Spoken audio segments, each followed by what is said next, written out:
आज सकाळची सुरुवात सुंदर अशा वातावरणाने झाली.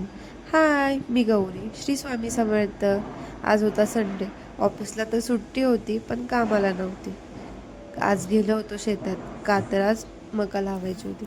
मग स्वतःला डाकूसारखं रेडी केलं आणि लागले कामाला. काम करून तर जाम भूक लागलेली. पण आज सुट्टी होती. मग स्वयंपाक करायची तर अजिबात इच्छा नव्हती. मग मस्तपैकी मिसळपाव खाल्ला. काम आवडलं आणि निघालो घरी.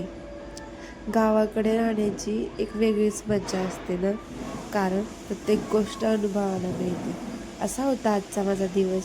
बाय.